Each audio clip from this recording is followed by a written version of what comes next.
আপনার সমস্যা বলুন তো। আবার আমার সাদা স্রাব আসছে, কোমরে ব্যথা করতেছে, অনেক বেশি দুর্বল লাগতেছে আমার। আর ওজনও কমে যাচ্ছে। একটু কমে গেছে, হাই নাই।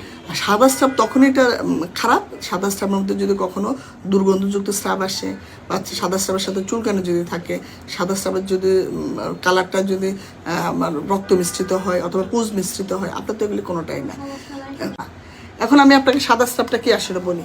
এটা হলো জরায়ু। এটা এই জরায়ুর মুখের এইসব থেকে সার্ভিক্স বলে, অর্থাৎ জরায়ুর মুখটা, এখান থেকে সবসময় একটা সিক্রেশন আছে, গ্ল্যান্ড থাকে রসালো। যেমন আমাদের লালা আসে না, মুখের ভিতরে থাকে লালা, সেরকম সার্ভিক্সের মধ্যে গ্ল্যান্ড থাকে, যে যার থেকে অলওয়েজ একটা পানি পানি বা সিক্রেশন আছে, পিশ্চেল জাতীয়।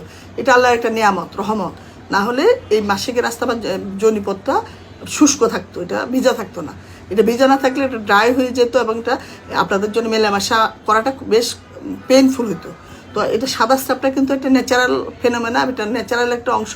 এটা যে মানুষের বেশি সাদা স্রাবের কখনো বেশি হবে কখনো কম হবে, এটা আপনাদের মাসিকের যে চক্র তার সাথে নির্ভর করে এটা চেঞ্জ হয়।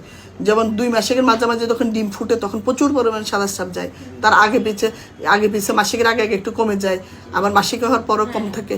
তো এটা তো ন্যাচারাল। তো এটা যদি না হইতো, আপনার ডিম্বাশয়ের যে জীবন চক্রটা, একটা ডিম তৈরি হওয়া, মেলামেশার একটা আগ্রহ হওয়া, এগুলো কিচ্ছু হইতো না। হ্যাঁ, তাহলে এটার সাথে আপনার ওজন কমে যাওয়া বা আপনার দুর্বলতা লাগা বা আপনার অসুস্থতা, এগুলি কিন্তু কোনো সম্পর্ক নেই। শুধুমাত্র ওই যে বললাম, সাদা স্রাবের মধ্যে দুর্গন্ধ থাকলে বা পুষ থাকলে বা রক্ত মিশ্রিত থাকলে তখনই এটা সমস্যা হয়।